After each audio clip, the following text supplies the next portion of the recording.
So, welcome everybody. Super excited today. Welcome to the show because I have an amazing guest today and I can't wait to introduce to you all a good friend of mine. His name is Michael Danz. He's doing very profound work, and his work definitely changed my life the last 4 or 5 years. And I'm sure this work and the things he's into will change probably millions of lives. And it's maybe one of the most important, most fascinating technologies, wisdoms, knowledges that that is now coming to surface. And more people become aware, or more people start to remember again, I would say. So he's basically he has a lot to tell us, I'm sure. But his background is, he was a monk for 5 years in his early 20s, I think, really to understand, spirituality. And today he's working with information field technology, which is actually kind of bridging spirituality and bringing it close to us with technology. So it's tremendously amazing and important to actually understand this. And we have this fascinating way of life, what many people follow. It's called biohacking. And actually, Michael, or how we also call you, Muni, I think what you guys are doing and pursuing is a lot of psy-hacking. So it's using your mind, your heart, your intention in order to create the life that you foresee for yourself, in order to manifest, in order to maybe manipulate matter through energy. Maybe you can tell us a little bit about your background and what you're doing. Welcome to the show, Muni. Thanks for being here. Thank you, Max, for having me here. I thought we were talking in German, but now I actually have to switch to English, which is no problem. Thanks a lot, and for this introduction. It's actually very true. I take a few notes because then, there's so many information coming from you, so I want to keep 1-2 lines here and there. It's true. When I was 20, I moved into a monastery for 5 years, and then I was really as a celibate monk living for 5 years, quite, let's say, studying some Vedic scriptures and having quite a routine daily schedule of getting up at 4 a.m. in the morning, meditating and all of it. But then usually you do it for a certain time span in your life, and then another period starts, which then is, marriage life and economic flow, whatever. And but somehow or other, I thought, when I move out of the temple, I'm not gonna just work somewhere with something, because I thought, this is really boring to just sell mobile phone contracts or something. This was never really my call, and I thought it has to be something which combines that spiritual background plus maybe it even goes not further, but it is actually kind of aligning this spiritual background with some technology, which is creating a bridge between the spiritual dimension and also this let's say modern quantum physical dimension. And that's why I'm very happy to work with Time Buffer since about 13 years by now.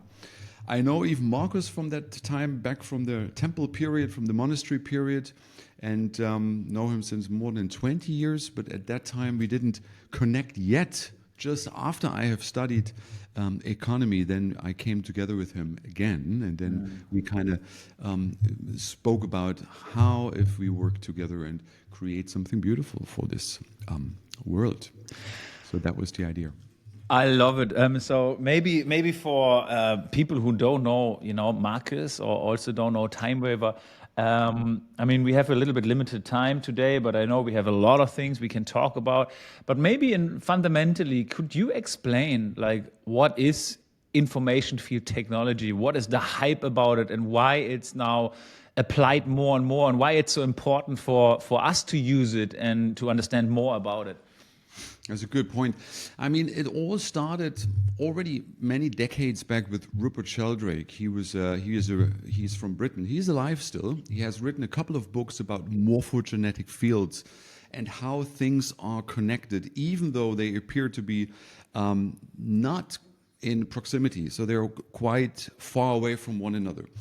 And at the end of the day, people are connected with one another. We experience this in our daily lives when we have our partner and we even though we are not in the same room, maybe even not in the same city, but we know what that person is thinking. We know how she is and where she is and what she is doing and how she is doing.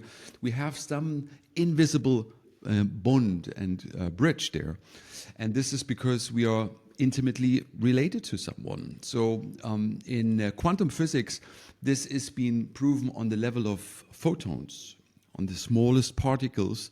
If you stimulate one photon, the other photon will be simultaneously stimulated, and in that way the information can be transmitted over a vast, you could say, even from this part of the universe to the other part of the universe. Actually, space is not relevant anymore. If you talk. So now this term, morphogenetic field, from Rupert Sheldrake, Marcus picked that up, and we call it the information field, but it is actually the same. It's the same medium, you could say. However, if you even go back into the old Vedic Indian times, they would call it the Akashic field or the Akash Chronic. Many of you might have heard about it, but it's a field which is always there. It's not a new invention. The technology to contact this field might be according to time and circumstances, like time wave or Healy. However, the field itself is eternal. There's no beginning and no end. And usually people would have that personal approach to these fields. In India, they would be called rishis. They had a natural connection to this Akash field, and they could we would say channeling. They could download personal information about someone, and they could also upload something. They could change the course of a karmic timeline of a person. And but however, in this time we live, these natural abilities kind of got lost, more or less. There are just a few left on the planet who might have this ability. So we need some technical solution, as we need a technical solution for everything. But we also have a technical solution, you could say, to contact these fields. And time buffer is in that regard, and Healy, a very powerful tool. Yeah. So I think for the listeners, which very interesting to understand actually is, basically what we're talking about is energy. And understanding that everything in this life, in this universe, in our world, the way we perceive it and not perceive it, and the things that are there and also not there, is basically energy. So when we look at our bodies, we are actually seeing like muscles and tissue. Obviously, we break that down.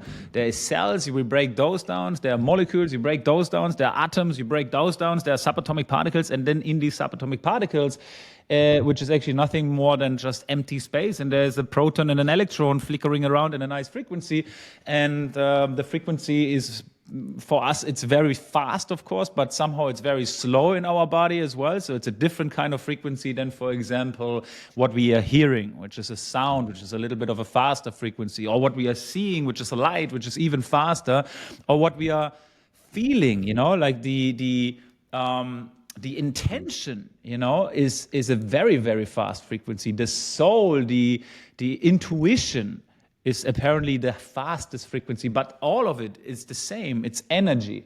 So basically what you're describing is that your technology is tapping exactly into this space, which is the energy. So it maybe not ignores, but it looks through all these layers of an onion that we can peel of a body, of a materialistic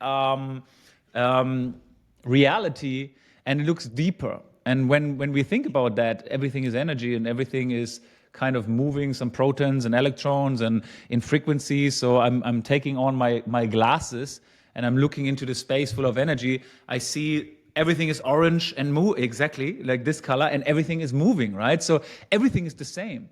So I think this is maybe what you mean with morphogenetic field, or the information field, is basically being able to tap into this field without distorting reality, in a sense that what we are doing with our brain, obviously we're distorting a lot in order to not be overflowing with all the information that we are getting. But the information is limitless that is out there, right? And this technology is filtering some of the information for us out. Or how can I imagine using the technology for us in order to get a reading or get a channeling? Or how can we say that? Yeah, that's a good point, Max. Two points just as one, because you're very right. Everything is energy on certain frequency levels. So we have more dense frequencies, which is a more dense matter, and then we have the mind you were talking about, which is a bit more light. It's not so highly, you could say, condensed in terms of physics. But then also, what is important that matter becomes alive is a spiritual spark. And that's a very important part, because if it's just matter, if that soul would leave that body, then the body would collapse, and within a couple of hours it would start stinking, because the main soul, which is kind of maintaining the order within that beautiful physical construct, is then leaving. So you need a spiritual spark to, let's say, ignite life within dead matter. Because if you just have the glass, then it's not really life; it's dead matter.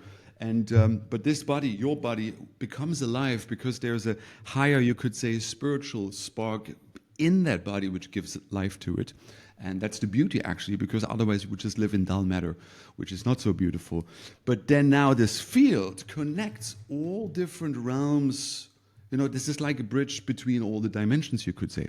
We sometimes call it the 12-dimensional model, according to Burkhard Heim, which was a German guy, if you guys want to Google it up. And he explained the reality we live, the reality we see, the reality, even the divine dimension of, however you want to call it, God or the supreme intelligence. Even that dimension he put into a 12-dimensional model to explain reality. And what he came up with, this was very interesting, that this field is the intermediate stage. It's the intermediate stage between pure consciousness, divine consciousness, individual consciousness, collective consciousness, and our physical reality. So it's kind of the connective part, this field, which connects the soul to the material reality, to our four-dimensional physical time and space reality. And that field, you could compare it to a huge library. Just imagine, you have all the books of the world, all the books of the universes, everything which is somehow or other available, is written, you could say, as a fingerprint, as a digital fingerprint in that morphogenetic field. And if someone has the capacity, you could download everything, but that's way too much. So therefore, we just get something which is relevant for my life, let's say, in this situation, or for his life or her life in her situation. So Time Wafer is connecting, or has a language, vocabulary, which we call the databases, or Healy has certain databases, and that is the vocabulary with which the system can communicate to the field and download relevant information for us in our life. It's definitely magic, but it's also physics. It has to be that way, and it works. And the stronger we are connected emotionally and intentionally to the process, the stronger the resonances which we create from the field, and the better the results. Wow. No, I love it. And I really want to pause here for one moment, everybody to listen to this. I think this is tremendously important because what you are just describing is basically a scientific explanation for God, for the religious wisdoms. It's like almost like the bridge between science and spirituality. And for the first time, we are understanding this is explainable by science, and I'm thinking about even Emoto, like Masuro Emoto was his name, I think, with the water experiment. And then Japanese. I'm thinking about, like, when I grew up, we grew up in a Christian way. My grandmother was very Christian, and she raised us in a very strict way, and we used to pray before dinners, and we always were explained, you do not swear while we're eating food, and it felt like religious behavior and traditions almost instinctively, or almost knew something that we now can explain by understanding energy. And why I'm saying Emoto proved, obviously, with the water experiments, with your intention. One of my favorite experiments of all time is probably the rice experiment, right? So where you stand in front of the rice and you cook the rice, and you have two different rice, and one rice you write down love, and the other one you write down hate, and you can have another one which you completely ignore. But after 4 weeks, you give your intention every day to this rice, and one you're loving with your heart and your compassion, and you're giving your all, and the other one you kind of ignore and hate and then wish all the worst, which you should not do, because it's actually not good for yourself as well. But if you do it, and this is really what I recommend everybody who wants to see the effect of your intention, understand how real this is what we are now talking about. After 4 weeks, you can open that rice and you will see that the loving rice looks like an older rice, but the hateful rice, it's molded, it's dark, it's disgusting. It's completely changed. And this is how powerful we actually are. And this is absolutely incredible. Now, when I think about our way we grew up as a Christian, and praying at dinner, now it completely makes sense, understanding science about it. If I'm sitting in front of my coffee and I'm so upset with life and I'm hateful, and I'm shame and I'm guilt and all these things. Now, what will happen to my coffee if this is molecules, if these are frequencies that come through my intention, they will change the coffee because it's water and we are changing the water, right? So the same thing is like for all the food what we're having. So we can heal or we can bless our food, which we should do, because then we ingesting something good for us. The same as our body. Our body is 75% water. Now, knowing after seeing all these experiments, we will influence water, the molecules in the water, by our intention. So what happens with somebody who's depressed all day, feels shame, feel guilt, talks bad, like words are spells at the same time, right? And if we're talking bad about ourselves, what are we doing? We programming our water molecules in a way that they have to become almost sick, So that's why it's so important to have a good intention to go out in the world and be grateful, to make a positive difference for ourselves and ripple it out into this beautiful world. And it's all starting with a cup of coffee in the morning, which we, should have with a beautiful intention, because it's true. And this is the most fascinating thing. And that's why I'm saying this in the beginning when I did the intro, that this is changing the world, And obviously we have so many people off this planet, who already know these things, but without knowing.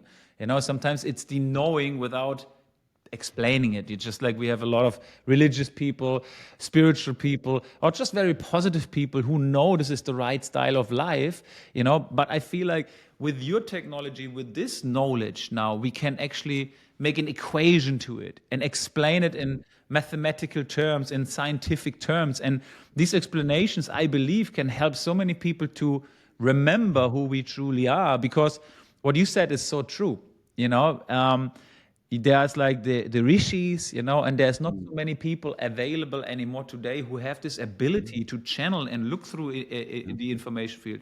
And I feel like when you said everything is connected and we are all connected. So I believe our intentions, our belief is also very connected. So the less people believe in these things, there's obviously a field of oneness. And we are all in the same field. So back in the days, I believe, especially in India, and I know from your experiences, you've been many times in India, in ashrams, in temples. So you must have seen, obviously, some really amazing stuff, I would say, when you went to India, when in a place where people really strongly believe, and stepping into an oneness field of a whole different consciousness, where people allow their belief to be on a very different frequency. And maybe you can also share a little bit about this, What do you think about belief, intention, and the way of oneness in a belief that we,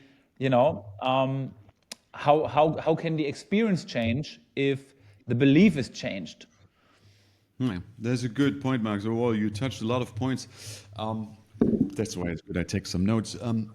The first thing, which is very true, even though science is very developed, we will never maybe fully be able to explain God, because this is something which is probably very much far beyond our capacity to comprehend. Yeah.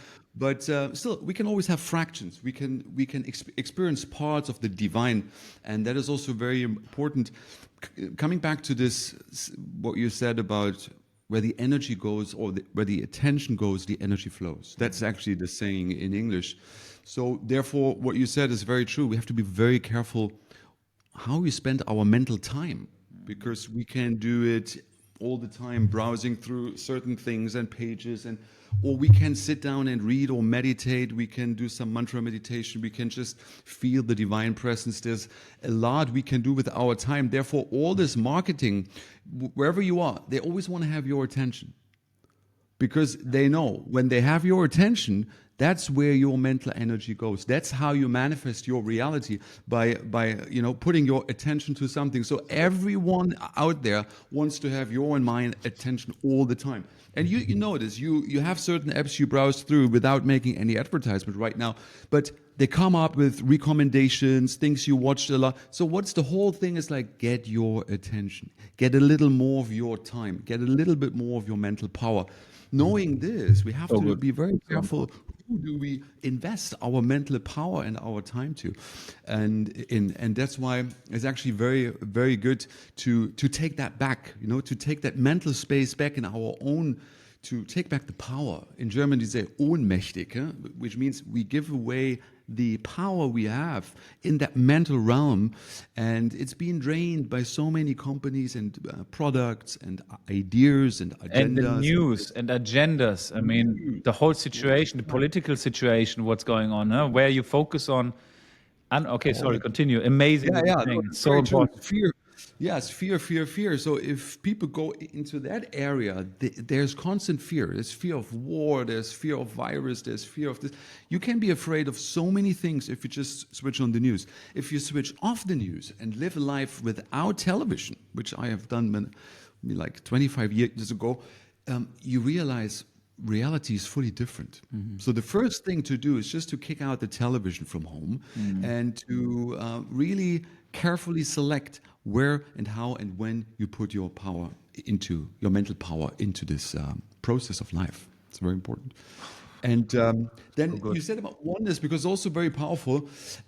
There's one saying, there's one philosophy coming from India, which is called, I say it in Sanskrit, but no one will remember. It's called Achintya Beda Abeda Tattva, which is a philosophy of simultaneously being one and different, which is very sometimes hard to understand rationally, because how can a thing be one? And how can it be one with you, but it's still different? But it's possible. A good example is if you have the milk, a glass of milk, and the cow from where it just came from just a minute ago. In one way, this milk is part of the cow. It's still in the udder. It's connected to the cow, but at the same time, it's separate.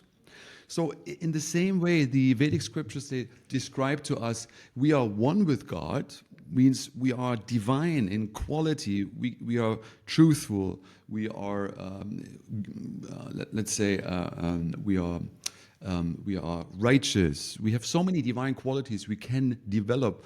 But at the same time, we have a certain individuality, a certain separateness. Because if we would be just one, then you and me, what's the difference? Where are we, right? Where's you, where's me? But because we are separate, because we are different, therefore we can interact. Therefore we can communicate. Therefore I can sit in front of this mic, you can sit in front of that mic, and we can have some communication. But due to the oneness, we can also sync our mental energy, sync our experience. So it's both at the same time. We are connected with everything, but at the same time we also are a separate individual being.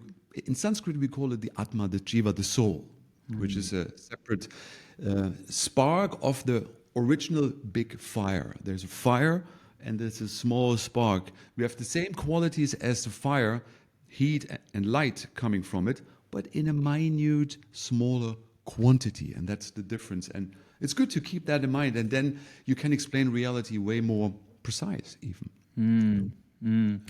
I love it.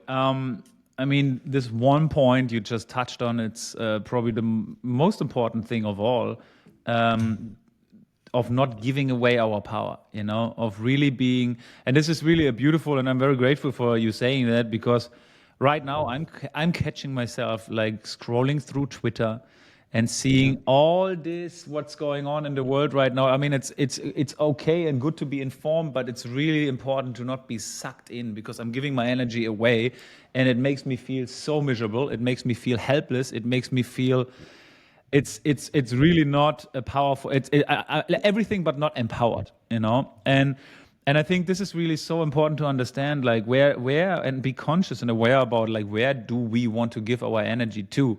And you're absolutely right. Advertisement, this is exactly what it does. It's getting you, it's catching your attention, and our energy is our currency, right? So how much are we paying attention to something that is actually not relevant for us, or doesn't really improve our mental state, our life in general, it's really important, right? And now the technology, information field technology and communication, basically what we have to do, and why this technology I think is so amazing, is because it allows us to communicate with ourselves again, and I feel like to step into this part of the topic again a little bit. I feel like we stopped. I can say it on myself. I stopped communicating with myself a lot, and listening in, because I believe like this.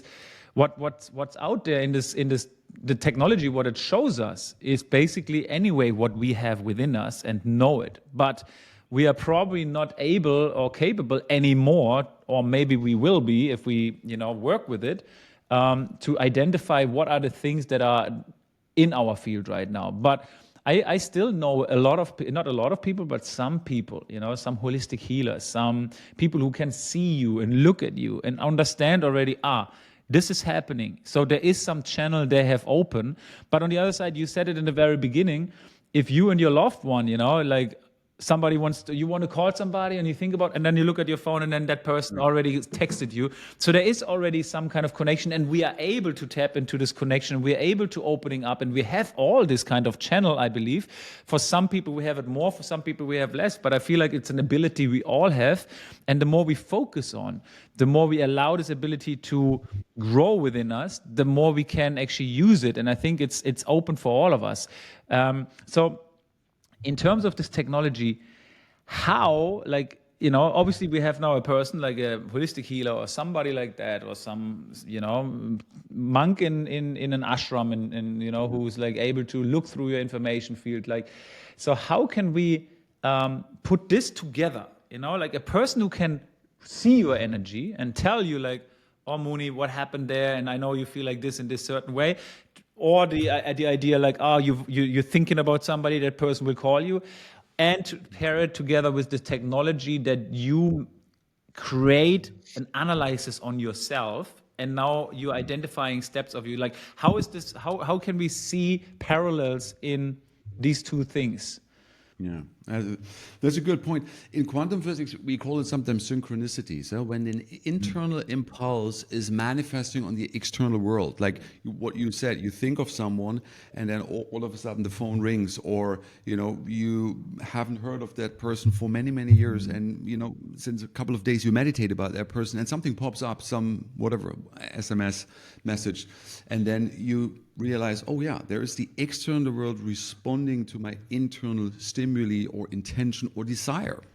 And that's again, the desire, where the attention goes, the energy flows, and it creates in the external world these synchronicities, these resonances, where all of a sudden events and people come into our life, and we realize, oh yeah, it's actually exactly what I was looking for. Or I don't know if you know, sometimes you have a question and it's like, okay, something is burning in my mind, and then I open some book and then exactly the answer, nicely written, and you feel like, wow, it's exactly the answer of the question I had a couple of weeks ago. So these things happen for everyone.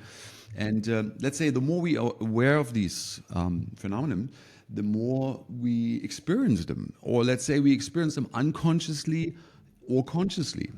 And with Time Wafer, let's say we want to create those synchronicities more conscious. Of course, via a medium, via a bridge, via a technical solution. But even that, I would rather say Time Wafer is not, is a transition system. It's a transitional system for whenever humanity is coming into that stage where they remember that all these abilities are actually within themselves. And until that time is coming, and humanity, at least for a large extent, is realizing this, then we have technology like this to create a bridge exactly into this realm. And what I always say when someone is taking to a system like this, it helps you coming back to your own intuition. Because we usually come with all this rational approach and you want to explain, but then actually there is a little voice in ourselves, and I would call it the internal compass, which is already knowing what's the best approach in this situation. But because we rationalize, we explain, we think, therefore we disconnect ourselves from this voice, you could say, which is within us. And time therefore makes you or fine tunes you to that frequency, to this little voice within yourself.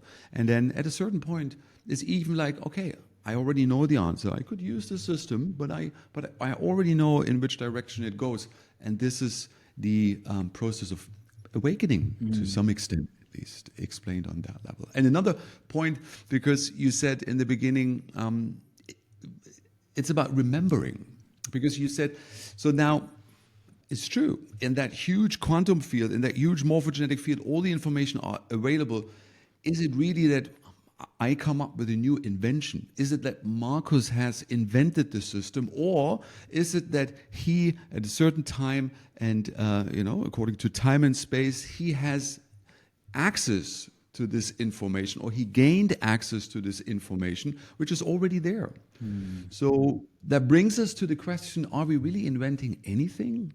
Or do we remember or get the knowledge about things and then we feel like, oh, it was me, but actually the credit goes to someone else. And we just are the instruments, as some spiritual traditions would say, the instruments of the voice of God, and he's inspiring us, or that supreme intelligence is inspiring us to come up with explanations with certain technology to manifest in a time where it's most needed. Mega. Yeah. Yeah. And as you said, it's a form of magic, right? But I mean, what is the word magic anyway? It's like if you think about magic, I'm coming up with the idea of witches, which have been burned to the millions probably back in or hundreds of thousands at least, back in the 16s and 1700s. And this is also like a very interesting thing because, I mean, the witches got burned because obviously if you understand how powerful you are and you are able to tap into your magic and create your reality and your life and understand your energy, and you can manifest and you can create whatever, you become a threat of controlling ideas, because suddenly you cannot be controlled anymore because you are aware. And if you are aware, you become very powerful. So it makes sense if there's one entity that wants to control everything, that get rid of all the magic, burn all the magic, and burn all the belief at the same time. And this is what I'm thinking is very interesting. I mean, you and me, we are both Germans, I mean, you live in a beautiful part in the north and eastern part of Germany, you're on a very nice nature part of Germany, and you're surrounded obviously by your community, which allows you, I mean, you're tapping into magic every day with your technology and all these things. But, when I'm going back to Germany, and I come from an island, for example, from Bali, and Bali is a very, very high energetic, beautiful, magical, mystical place in many, many ways, and there's a lot of magic possible. But then I'm stepping back into Germany, and it takes me a day or two and I'm back to a different frequency, and there is no more magic possible. It's very difficult to connect again, because this is, again, I think, the belief, when we look back, if like all the magic have been banned and burned. So that means the belief of the people was not able anymore to tap into magic and believe it's possible, because it was not given anymore. So, but I think if we are looking at Germany, or we're looking at some European countries, or even America, and compare it to like India, for example, where there's a billion and more people, and there is ashrams and beautiful countryside, and in these communities, thousands, if not hundreds, if not millions of people allow themselves to believe in magic, believe in an ashram, in a monk who's like materializing a ring. Now, you have a belief that is making things possible. And if you attach yourself to this belief, now suddenly you see things, right? So this is why I'm saying this work, what you guys are doing, and sharing this technology, and hacking means like you're allowing people to believe again. And who doesn't want to have magic in their life? Because if you start believing and seeing like, oh, wow, I am energy, I am aware of this, and I am powerful now, that means you allow yourself to be surrounded with magic. That means you allow yourself to start manifesting and the reality do you really dream about. That means you think about the things you really want to think about, instead of giving your attention and your energy away to something you don't want to think about, but you become aware of what you really, really want. And I believe this is the work what many people now, following, you guys do it with the technology. You guys also do it obviously with your belief itself, with your wisdom that you gain from somewhere, channeled or not, but you pair it with this technology. Because I'm watching you guys, and since 5 years, and I'm seeing your community, and you're doing a lot of music, you're doing a lot of community work, you're coming together a lot with amazing people. You guys are super peaceful, and you're having a harmonic lifestyle, and there's a lot of happiness and so forth. So I think this kind of stuff is really important to bring it to more people and ripple it out, And if we have technology that helps people, even in countries like Germany, even in countries where there is no belief right now, or like there is, of course, belief, but it's very hard to remember, that this is helping people to remember. And I'm not saying it's the only solution, as you said, It's like you're using it, and after a while, you say like, oh, wait, actually, I have the answers within me, and suddenly you have it. So, yes, I think exactly. We need to remember, we need to allow ourselves to believe again, and magic is possible. Yeah, that's a good point. I mean, obviously, we live in a time where all that higher knowledge is being suppressed. And what you said, even burned down. Many libraries, many spiritual libraries, even Vedic knowledge was formerly huge. And in so many different waves, things got burned down. However, now we live in a quality of time where, whether it's written down or not, whether you find it in a book or not, people start to wake up, and you can't really push it down anymore because people remember. Yeah. And that's what we said. They remember who they are. They remember where do we come from? They remember what really happened in history. They remember like, hey, what's the real goal of life? What am I supposed to do? So people start waking up, and questions which are usually at least one time in a life popping up within ourselves, and then we might listen to it or not, we might 99% move on, but these questions become louder and louder, and we cannot neglect them anymore. Yeah. We have to pay attention to those, especially in this time, because the quality is in a way forcing us to at least define where do we want to stand. Where do we want to stand? We can be here or there. We have a certain free will, but we have to be, let's say, firm enough to say, this is what I want. I want to go into the light, let's say. I want to live truth. And whatever consequences might be connected to it, I'm taking it. And this is the quality we live in. And if we do this, then what you said, magic comes to us, and we realize we are guided. There was never a time when we were disconnected, actually. And what you said, magic is in a way a term. We sometimes have terms like coincidence, which is like labeling some phenomenon we cannot actually explain, because there's actually nothing like coincidence. Or in a way, magic is also, we have a term for something we yet cannot fully explain. But let's say if we understand that we are multidimensional beings, and that we have access to so much more than just what we see with our eyes, what we hear with our ears, what we can perceive with our senses, then our view of reality is expanding, and it can, create so much more. And we realize that we are actually not so much dependent on what is going on in the world, or what is being presented to us, or the financial power we have or not. There is always a path where we can smoothly navigate through life if we connect to this higher, whatever, divine source, and live accordingly. And then, because you touched the traditions, because it's also a very important part, because what we see in the world we live right now, traditions are being basically deleted, all the root, whatever, it's all being like, you can decide who you are tomorrow, right now. You want to be a lady, you can be a lady. You want to be a man, you can be a man. It's like everything is upside down. Things are being taken away from us. Any identification of who we really are is being deleted, and we can be whoever we think, at least we want to be. Whether that makes sense or not is on another piece of paper.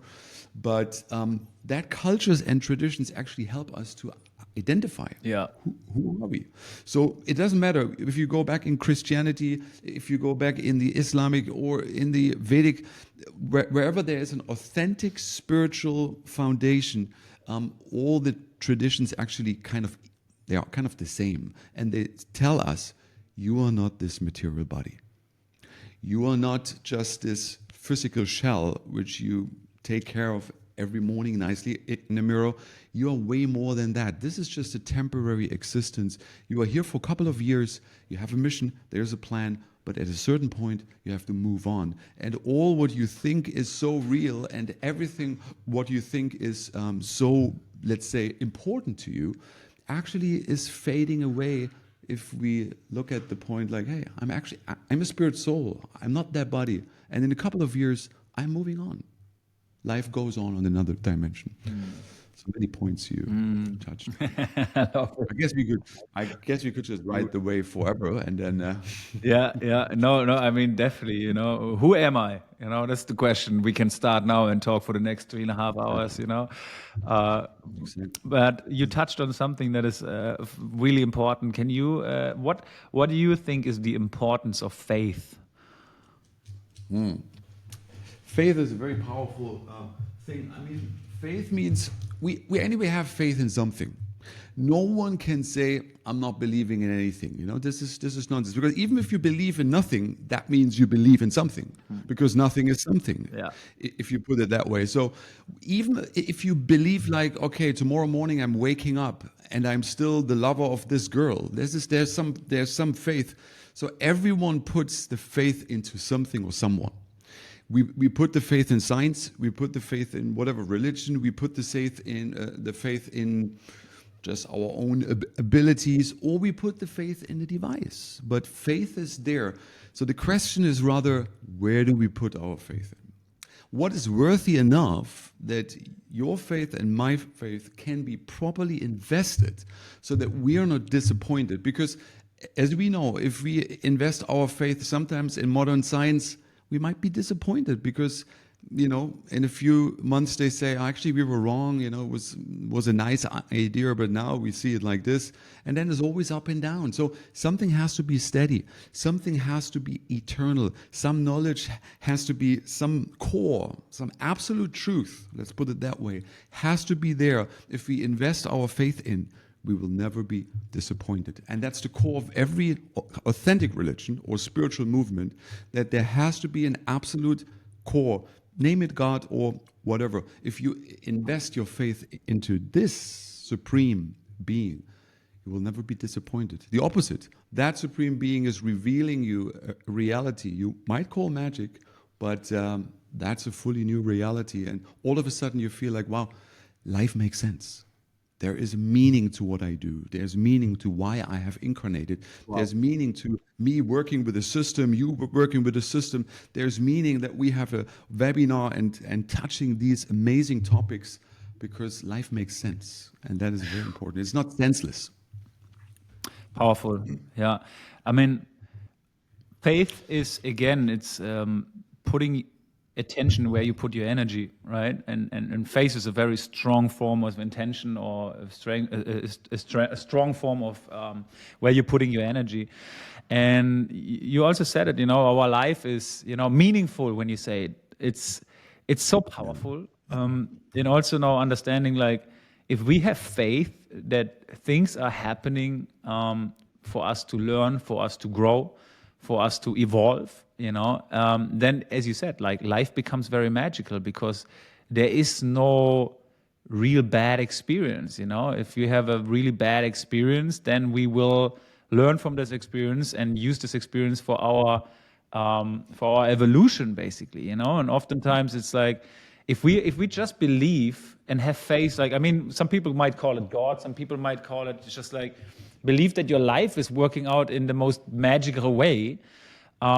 I think we can create that life, and I'm thinking also back, if for sure your life, my life, and so many people's lives of the people who listen, the most amazing parts were always after the most fearful parts, after the lowest lows, usually we can experience the highest highs, and we are never able in this life to really connect the dots when we look front.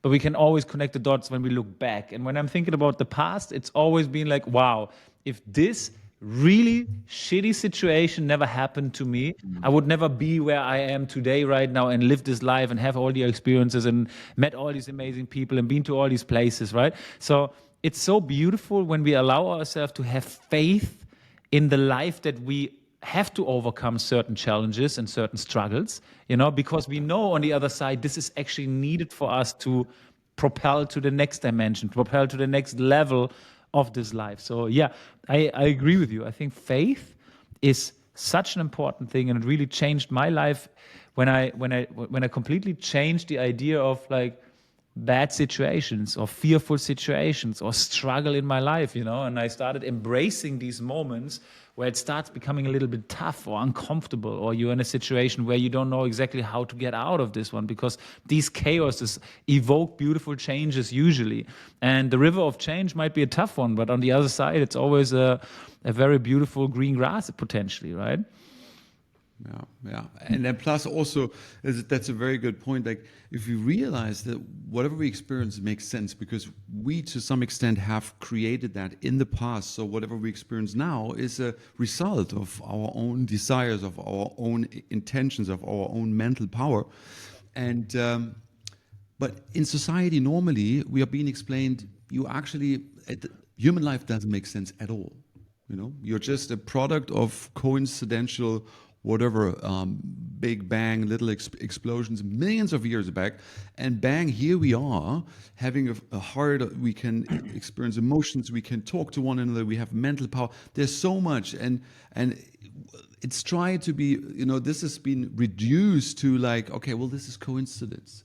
However, if you want to explain reality in such a way, of course it doesn't make sense. And then they don't have purpose, they don't have a vision, that there's no mission in life. But if we take back that power, realizing, hey, it is not just coincidental that we are here. There is a whole plan. There's, you could call it karma and reincarnation, that we are here already since several times. Then all of a sudden, whatever we experience is like there for us to, as you said, go through sometimes good and bad experiences. And even, as you said, bad experiences, they have an inherent positive spark in it. So it might feel very painful. If someone dies in your family, or someone gets whatever cancer or something horrible, then still in that this morning I spoke to someone, and they told me that their 20 years old son just died a couple of weeks ago. So they were like fully depressed for weeks. They didn't know what to do. Shall we really live? Why? The big why. But now, a few weeks later, they realized, well, wait a minute. This son had a call from another dimension. You can, whatever you want to make out of it. And they can still experience him being active from a higher dimension and communicating through their physical reality through them. So they realize, actually, we are not separate. And it still feels very painful, but still they are having even more access to this invisible realms. So that whole experience would even help them to, come to the next level in their personal development. And whatever feels so bad in the beginning, maybe now, they said, it's actually not so bad anymore, because we realize, hey, it's part of life. That's okay. We are soon also about to depart from this plane. Yeah. Oh, well, if you look at life in general, everything is a struggle. Like even I'm going to the supermarket, carrying these big bags, washing the salad, preparing the food. It's a struggle until I have that food. Then digestion is a struggle, until I have the energy. So everything is a struggle in order to go to a positive outcome. And, just one word about magic. I think even if we wake up one day, or not, maybe even if we fall asleep one day and we are at the end of our life and we discover, shit, there's nothing.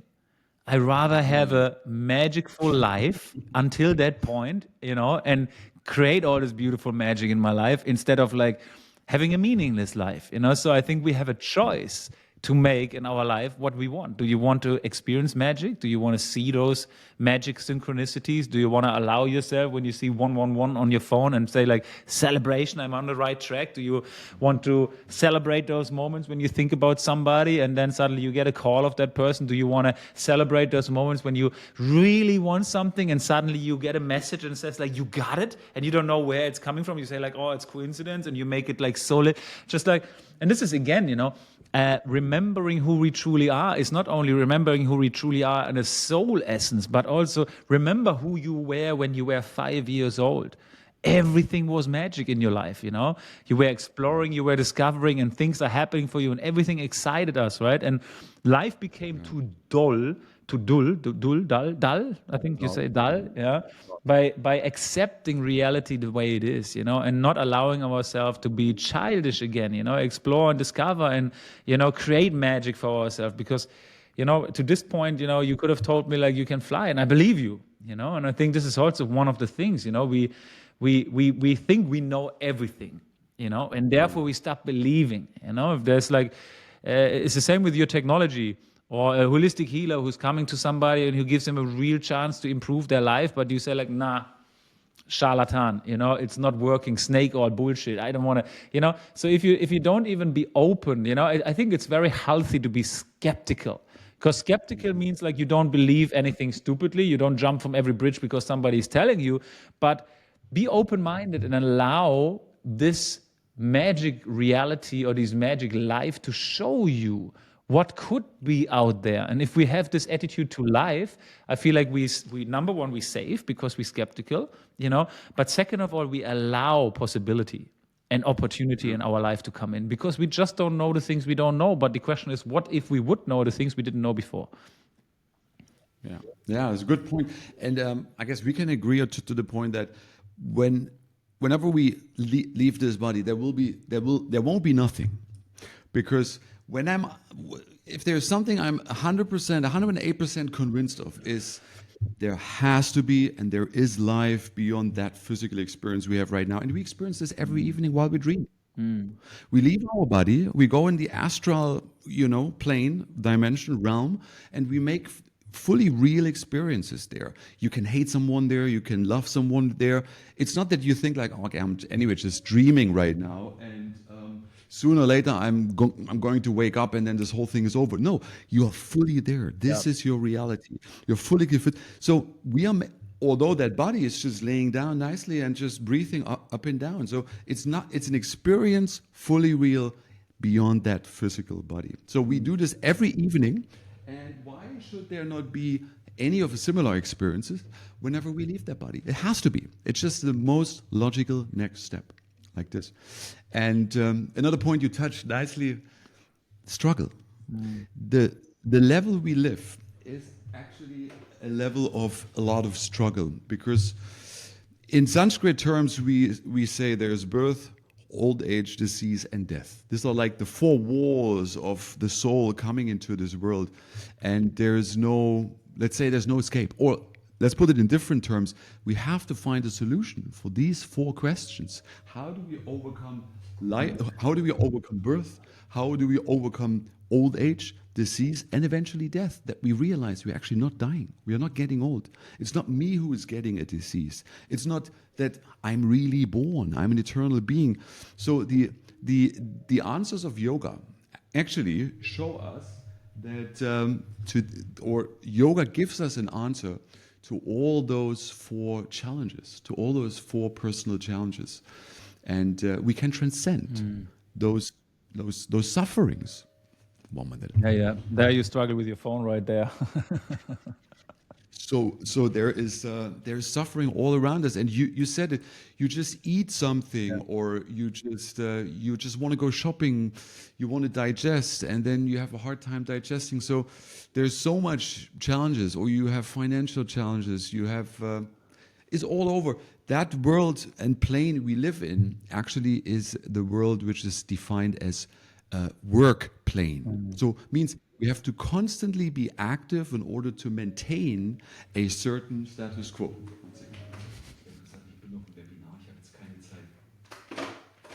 Manchmal muss man aber auch ein bisschen schneller sein.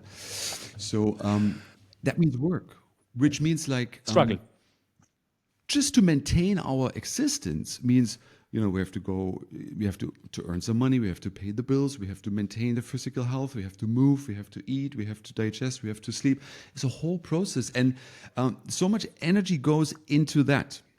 Imagine, and there is a realm where you don't have to take care of all these things, and you can purely exist in love with the Supreme without having to think of how do I pay my rent? And okay, I need to eat something. Oh, now I'm getting tired. I need to sleep for 8 hours. Just think of there is a realm where all these potential problems are just not there, and you can just lovingly, peacefully exist in divine relation to the Supreme. That is the path of yoga, and I guess that's worth at least exploring and traversing to some extent. Definitely. I I think it's what you're saying. It's amazing, and obviously to going to this place where we don't have all these struggles anymore. But at the same time, I also see what we have here, and like these even feeling of sadness, even experiencing of struggle. Like sometimes, like when you go into it and you're saying like, wow, how amazing is this? Like how amazing is it to cry, or to laugh out loud, and to have actually these experiences, So I think what we have in this life is already it's beautiful in every way, that we are Yeah. able to feel. It's amazing, and I think like this is what I need to tell myself also all the time. It's like no matter what I'm going through, it's just like embrace it, because maybe we come one day to this place which is, it's we can call it complete and absolute freedom, because we are free from all these attachments and from all these things that are holding us down in a way or not. However, as long as we are here, let's experience life to the fullest. Let's embrace sadness when it's happening. When we're losing somebody, let's be sad.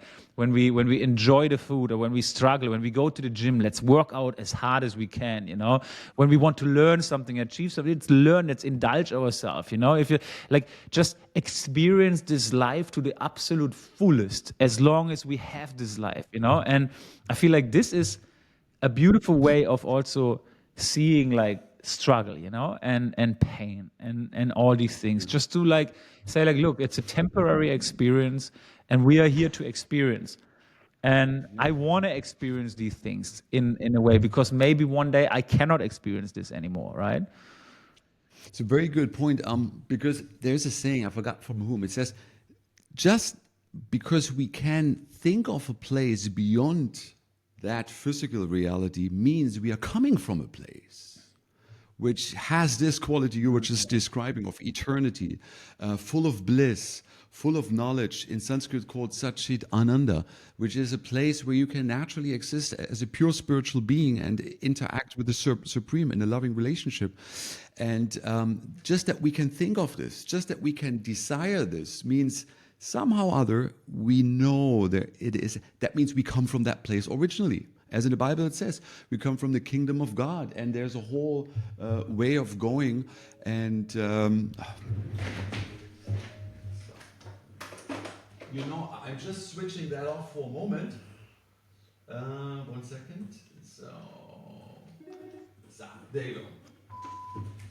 And that means we come from that place, just because we have a mental power which is capable of going there. And you said to live the life to the fullest. Yeah, we definitely have to go through the different shades and ups and downs.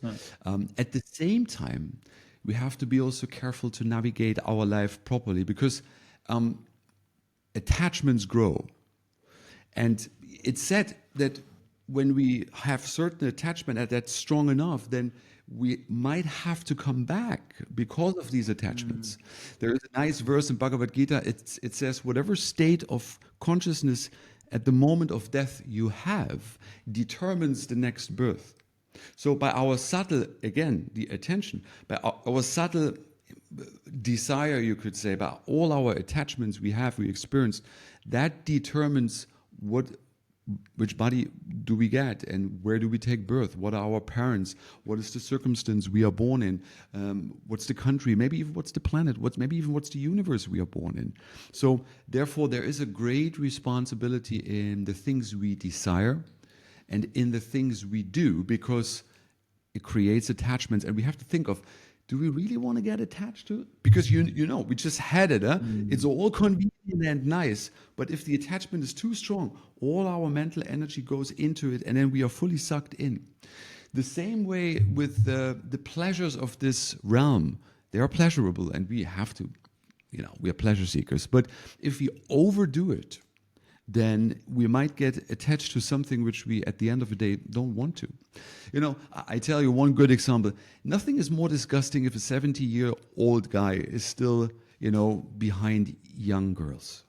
It's just disgusting because that person has not yet conquered his lust to such an extent that he can be an example, like a wisdom Yeah. keeper, and not a lusty old bastard Yeah. who is just looking behind 20 years old girls. That's a disgusting. That is not progress. Yeah. Personal development means you can control your senses when needed, and that is also the beginning of every yoga path. That we need to know how to control the desires we have, to control what we think, to control what we want. And that's an important part, to also be able to renounce, to say no to things. I'm not going into every experience because I know it creates another, could say, karmic cycle. Yeah, yeah. Yeah, I mean, yeah. No, there's always choice, of course, and to say no is also a choice we have. And another experience that comes out from it, I agree with you. There's karma, there's the way of living, there's doing more good than bad, there's living in intention. To ask ourselves, like, who are we when nobody's watching? There you Because go. somebody might always watch. We never know. We will find out maybe potentially one day. No, it's Muni. It's been tremendous. It's been beautiful. We have the hour full. Wow, time is Time passing. is passing, and I think we have to do this again. I think it was super valuable, especially like talking about, the one point I really want to take away, and all the listeners also to really think about again, like, what are you thinking about? Where do you invest your intention, your attention? Where do you invest your faith in? What do you want to get out of this life, basically? So I think we are now in this time where there's so much distraction, there is so much attention seekers and advertisement and news and negativity and all this stuff, and it's kind of a repeating circle. Feels like. I mean, we just came out of the pandemic, COVID and all these things, and it's everybody's attention went into the fear, right? And now we are with Russia and Ukraine and the fear of the Second World War, and now just Israel war break out, and it's the next thing. And like, where are we going to put our attention? What do we focus on? We focus on the fear, on the hate, on the revenge, on the giving them hell and all these things, or we just like focusing on what can we do to make this life a more peaceful place, right? And oftentimes the answers are, as you said it, are within us. And I'm very grateful there are tools, there are wisdom keepers, there are guides, there are people who know this, that try to remember us and help us to remember. So I think this is really what we can do on our individual level, is like to stay on a level of consciousness where we can create more good than bad, and also understand that when we are thinking, we're creating a ripple effect of what we are thinking, and we reflecting this outwards and might affect other people as well. So if all the chaos breaks loose around you, maybe it's a good idea to be that rock in the middle and the still point where you can ripple out some nice frequencies, some good intentions to other people as well. So maybe a last word from you on the whole situation. I mean, we are going obviously through a nice, interesting, not nice, but very interesting, potentially nice phase of this life. I would say it's probably the best time to be alive ever, I guess, because we have all these opportunities, we have all these connections, we have all the information in one sense that makes us crazy. But if we are aware and controlled with how we put our attention, I think we live in a very amazing time. But how do you see it, like in the cycle of life? Where are we right now? And maybe to just give you the ending words on this one. Yeah, it's an interesting question. Let's put it that way. All the prophecies of the world, they culminate in the time we live right now. You might take the Hopis, the Maya, the Aztec. You might even take the Vedic prophecies, or even the prophecies in the Bible. They all come together at the time we live in right now. You can call it the end time. You could call it the showdown, the final countdown, which is definitely an interesting time. And let's put it that way. It has to become probably a little more bad. It has to become a little more worse in order for the transition to take place. But at the end of the day, and at the end of the day, I mean, within the next 10 to maximum maybe 15 years, we have been gone through that transition, and we are living in a golden age. And whoever stays tuned, truth, not compromising, will be guided for however many years. It can be quicker, it can be longer, but if we stay true to our real principles, if we let ourselves guided by the divine voice within what we said, if we are not compromising, if we are not lying, if we are not, cheating around or trying to get the most out of something, if we are really well-wishers, if we really live for the benefit of others to create that beautiful world we are anyway about to come in, whether we want it or not, then it will become a beautiful right. And that's what you said. It has to be a beautiful right. It's the best time to live right now. It's the most exciting. Since I think like this is a boring reality, something has to change. And now the change is about to come. We should be grateful for that. And we can be playing a huge part in all of this if we stay true to the truth within us, and we will be guided, and then we will see a bright future. Beautiful. I have nothing more to add. Thank you so much, Michael, Danz, Muni. Thank you so much for doing this, for being here and getting out of exposure. I mean, there's so many amazing people like yourself, who don't get the spotlight enough, to share their knowledge and their wisdom. So I want to thank you again. Beautiful last words. Thanks for being here, and we do it again. Thank you. Bye-bye.